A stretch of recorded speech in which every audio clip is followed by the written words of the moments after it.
It's difficult to carry out observations in Antarctica, in situ observations, because it's complicated to get there, and it's very expensive to deploy observations. La manière traditionnelle d'observer les précipitations, c'est avoir un espèce de réservoir, un seau, enfin pas un seau, c'est plus scientifique que ça, mais on récupère ce qui tombe dedans et on mesure ce qui est tombé dedans.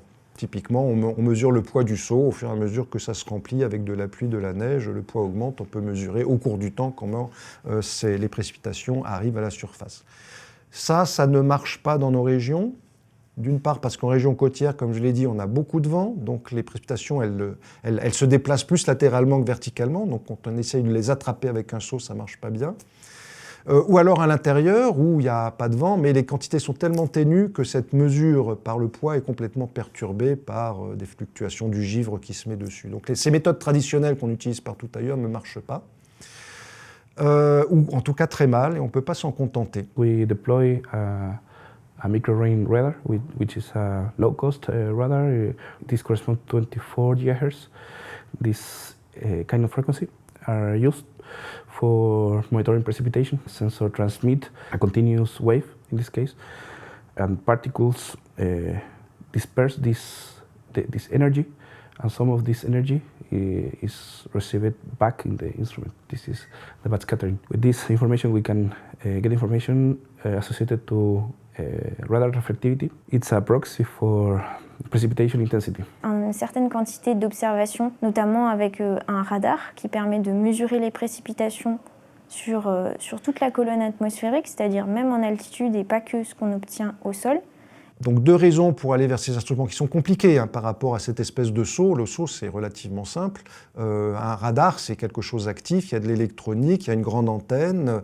Mais bon, si on ne sait pas faire avec le seau, il faut trouver quelque chose.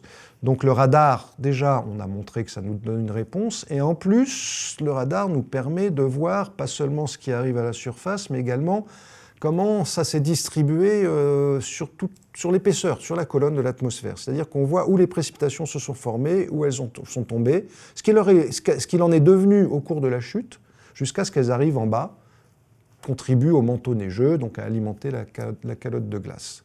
La télédétection, par ailleurs, c'est pas forcément que de la surface. Ces radars peuvent être sur des satellites. Il existe un radar qui s'appelle CloudSat, qui observe les précipitations et les nuages depuis l'espace, qui est en activité depuis 2006, mais qui depuis 2011 ne nous permet pas d'avoir une observation continue des précipitations en Antarctique, puisqu'il a eu un problème de batterie qui empêche d'observer les précipitations pendant la nuit. Le satellite, c'est l'instrument ou le mode de mesure qui permet d'aller partout.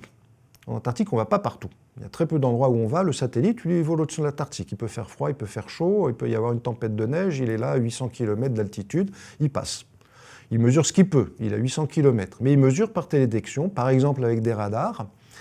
Et finalement, c'est lui qui nous a donné la première information fiable sur les précipitations en Antarctique, sur l'ensemble de l'Antarctique, à l'échelle de l'ensemble de l'Antarctique, parce qu'avec ce radar, il est capable de voir les chutes de neige, tout comme nous, on voit les chutes de neige avec notre radar en surface. Ce radar existe, on a des informations, cependant, il n'avait jamais été validé sur les régions polaires. C'est-à-dire qu'on pouvait avoir une confiance qui était relativement limitée sur la mesure de précipitation que cet instrument nous fournissait. La comparaison de ce radar avec des radars au sol nous a permis de le valider sur des régions polaires, donc sur l'Antarctique notamment. Et à partir de là, on peut avoir des informations un petit peu plus certaines, si je puis dire, des taux de précipitation qu'il y a en Antarctique, en tout cas sur les régions côtières où on a pu le comparer avec les radars qui sont donc situés notamment à Dumont-d'Urville.